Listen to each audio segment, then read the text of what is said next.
Oke guys, balik lagi sama gue Daryl di Distillery Channel. Ya, hari ini gue mau sharing ngelanjutin yang kemarin.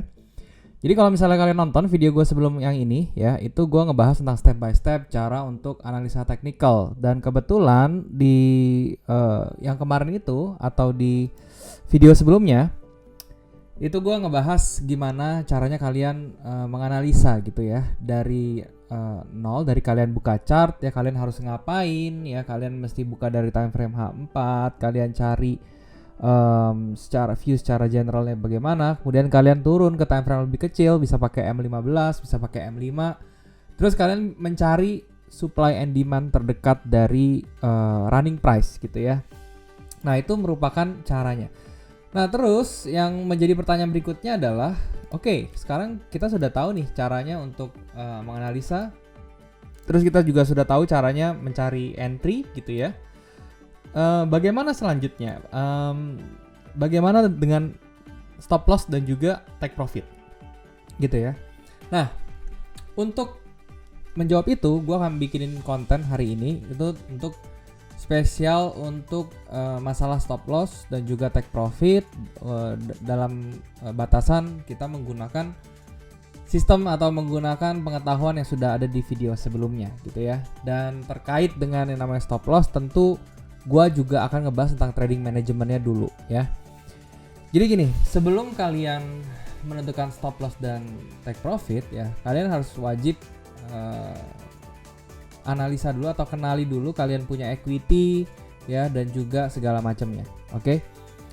Nah, yang paling penting itu adalah equity. Kenapa? Karena besaran stop loss itu tergantung dengan batasan resiko maksimal dalam satu hari.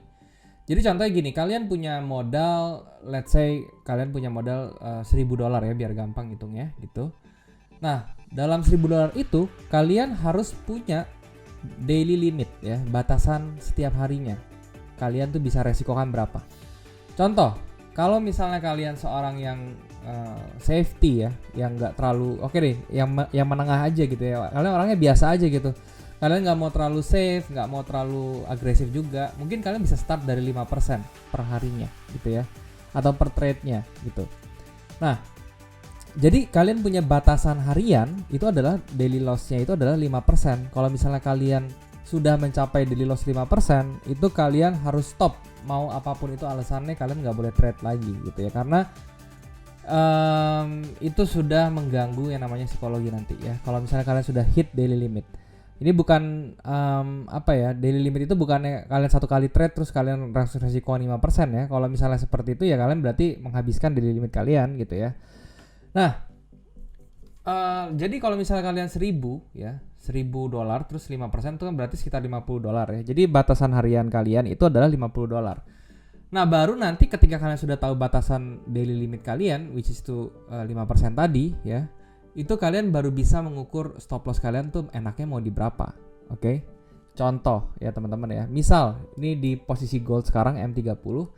Kita sudah berdasarkan kemarinnya kita tahu di sini ada area bertumpuk ya, kemudian kita garis ini dan dia melakukan rejection. Wah, ini kayaknya bagus buat sell misalnya ya. Terus let's say kalian melakukan sell di sebelah sini ya. Terus kemudian kalian bisa melihat stop loss kalian itu di mana gitu ya.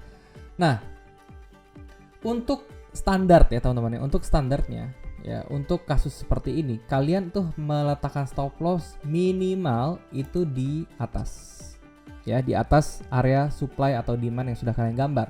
Jadi kalau dalam kasus ini otomatis kalian stop lossnya itu adalah di atas kotak biru ini gitu ya. Itu yang paling gampang. Nah, tapi baik lagi, ketika kalian sudah menaruh stop loss di sini, kalian lihat ini range-nya berapa. Oh, ternyata range-nya 68 pips nih. 68 pips. Terus daily limit saya itu adalah $50. Oke. Dan let's say saya satu hari itu pengen 2 trade misalnya. Jadi saya bagi per trade-nya itu $25. Oke. Nah, $25 itu berapa yang bisa kita open entry-nya, lot-nya itu, sehingga kalau misalnya kita stop loss sekitar 60 pips itu dia cuma $25. Ya, itu yang kalian harus tahu. Jadi kalian nanti akan dapat berapa lot yang kalian bisa buka di sini ya. Jadi jangan sembarangan nih ngomongin tentang lot dan juga stop loss, itu kalian harus sesuaikan dengan equity kalian ya. Jadi contohnya kalau dalam kasus ini yang $50 $50 dengan $25 dengan 60 pips itu kira-kira sekitar 0,04 ya. Jadi kalian bisa buka posisi di sini itu adalah 0,04 lot ya. Jadi itu yang aman. Seperti itu. Itu untuk pengaturan dari sisi lotnya ya. Nah, kemudian berikutnya untuk pemasangan stop loss dan juga taking profitnya. Seperti yang tadi saya bilang tadi ya, kalau misalnya posisinya seperti ini ya, paling gampang itu caranya adalah di atas area supply atau demandnya. Ya, jadi kalau dalam kasus ini kalian tinggal lihat, oh ya di atasnya berarti di atas kotak biru ini di sini. Itu gampangnya. Oke. Nah, kemudian untuk targetnya kalian harus sesuaikan dengan risk reward ratio namanya. Jadi risk reward ratio itu adalah perbandingan stop loss dengan take profit. Oke. Jadi kalau di sini kalian itu $60, teman-teman ya, $60. 60 pips gitu ya. Kalian harus minimal take profitnya itu adalah 1,5 kali dari 60 pips, yaitu sekitar 90 pips ya ke bawah. Jadi minimal kalian harus taruh TP itu di sekitar sini ya, di 90 pips itu sekitar sinilah kurang lebih ya. Sekitar 1950 ya, seperti itu.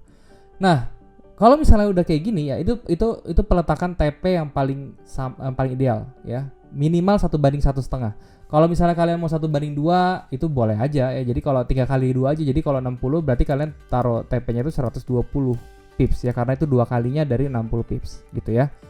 Nah, tetapi berikutnya adalah kalian harus perhatikan ini. Setelah kalian udah tahu nih, oh 1,5-nya di sini. Kemudian kalian lihat chartnya. Ya, kalian lihat chartnya, mungkin nggak sih marketnya itu bisa kasih kita sekitar 90 pips nih atau 1,5 kalinya. Caranya gimana? Caranya adalah kalau dalam sell ini, kalau koreksi kalian lihat swing low terbentuk sebelumnya itu di mana. Dan dalam kasus ini kan di sebelah sini gitu. Nah, kalau misalnya TP kalian itu masih ada di atasnya, itu masih kondisinya gue bisa bilang good ya, atau kondisi yang bagus. Jadi kalian masih reliable. Kalian punya TP itu masih mungkin tercapai dan itu sangat realistis tercapai. Tetapi ketika kalian set TP-nya itu sudah di bawah swing low sebelumnya, ya misalnya kalian set TP di sini di bawah, ya, maka kalian harus tahu bahwa probabilitasnya harga ini akan menyentuh TP kalian tuh akan mengecil jika dibandingkan kalau misalnya kalian taruh TP di dalam sini. That's why kenapa makanya banyak trader-trader itu yang TP-nya kok nggak kena-kena ya, kok malahan baru turun sedikit dia sudah kena ke SL seperti itu ya, karena kasus ini. Ya, terlebih lagi kalian perhatikan kondisi price action yang terbaru ya, yang terjadi recently ya. Dalam hal ini yang gue kotak biruin ini, kalian lihat di sini ada bullish yang sangat besar, yang mana menandakan volume ya, atau kekuatan dari buyer yang cukup besar, sehingga ini yang mengakibatkan kalau misalnya TP kalian itu di bawah ini, itu akan semakin kecil lagi teman-teman ya. Jadi kalian perhatikan dari sisi situnya ya. Jadi jangan sampai sembarangan. Nah, ini adalah hal yang baru. Kebanyakan emang sudah tahu ya, maksudnya kalau TPSL tuh ya taruhnya di atas supply atau demand ya segala macam. Cuman banyak orang nggak kasih tahu itu adalah yang ini yang gue bilang ini gitu ya. Jadi kalian harus perhatikan TP kalian itu ketika kalian sudah set TP dia berada di bawah swing low sebelumnya atau enggak. Kalau dia di bawah berarti probabilitasnya semakin kecil. Itu aja yang kalian harus tahu dulu ya. Dan kemudian kunci keduanya adalah kalian lihat price action yang terjadi sebelumnya. Kalau misalnya dia muncul bullish movement seperti ini atau price action yang sangat-sangat besar volumenya seperti ini, terlebih itu berlawanan dengan kita, maka kemungkinan untuk menyentuh TP di bawah low sebelumnya itu akan menjadi semakin kecil, teman-teman ya. Itu yang kalian harus perhatikan ya. Oke, itu adalah cara meletakkan TP dan SL versi gua ya teman-teman, seperti itu. Nah, terus teman-teman ya, ada satu case lagi. Misalnya contohnya ya, contohnya misalnya seperti apa ya? Sebentar. Oke, gua kasih tahu sedikit. Nah, misalnya kayak gini nih ya. Misalnya let's say ya. Ini misalnya di sini gue pindahin, kalian sell di sebelah sini ya, kalian sell di sebelah sini, terus TP kalian di daerah sini gitu ya. Nah, kalau kayak gini kondisinya ya, kadang-kadang kita suka nemuin ya kondisi di mana SL-nya itu multiple ya. Jadi dia tuh bisa di sini karena ini ada yang paling dekat yang high sebelumnya, tapi dia di sebelum ada high ini dia ada high lagi sebelumnya nih yang jadi swing high lagi. Gitu bisa jadi dia harganya ke sini, bisa jadi harganya ke sini ya. Nah, pertanyaannya itu adalah saya pilih yang mana kalau kayak begini gitu. Oke. Nah, saran saya kalau misalnya kalian ketemu kondisi seperti ini, kalian backtrack lagi sebelumnya, kalian lihat clusteringnya. Ya, jadi kalian lihat contohnya yang di sebelah sini ya, kalau kondisi 3 seperti ini, kalian lihat sebelumnya ada hal yang sangat penting atau enggak. Oh, ternyata ada nih, yaitu adalah low yang sebelah sini. Kalau kita perhatikan low yang sebelah sini, kita tarik garis ya, itu dia sudah berada di swing yang high yang pertama ini, yang paling dekat itu sudah menyentuh ya di sebelah sini. Jadi kalau misalnya kondisinya seperti ini, kalian bisa meletakkan stop lossnya di atas ini cukup. Tapi kalau misalnya swing low sebelumnya itu dia belum tidak bersinggungan dengan swing high yang paling pertama, dia singgungannya sama yang kedua, kalian pilih yang kedua di sebelah sini ya.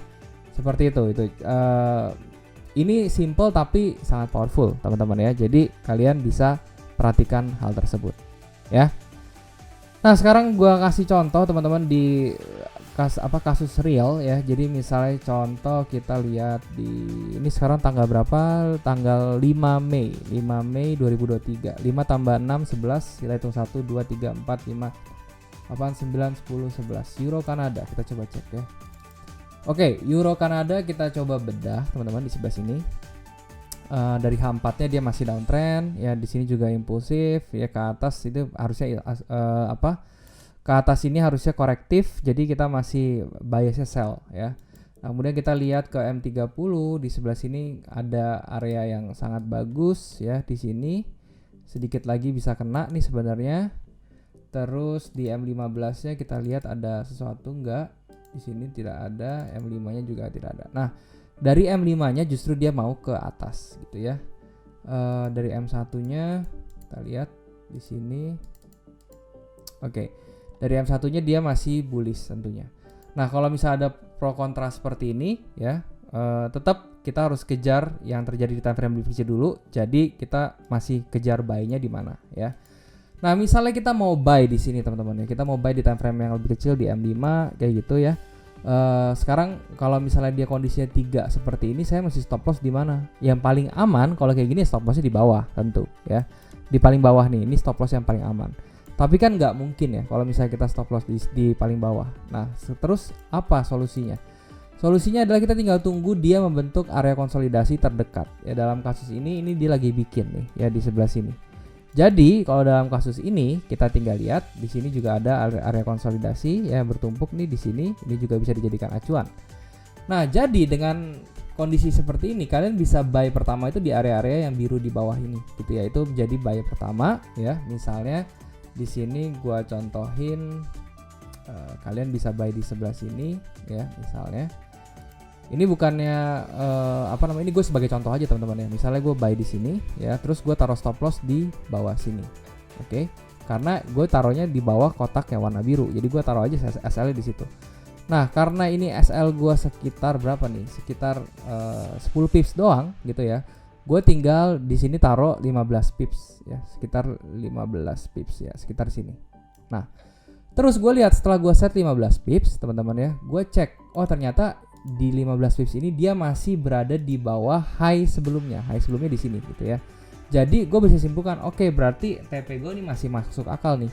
Tapi ketika gue sudah buat dia menjadi 1:2 yaitu sekitar 20 pips di atas sini ya, nah, sekitar sini itu menjadi di atas swing high sebelumnya gitu ya. Dan ini jadi probabilitasnya menjadi lebih kecil dibandingkan yang 15 pips tadi. Jadi gue akan stay tetap di 15 pips di bawah sini. Kayak gitu teman-teman ya. Itu adalah contoh buat kalian ya untuk meletakkan stop loss dan juga take profit berdasarkan cara yang udah gue sharing di video sebelumnya.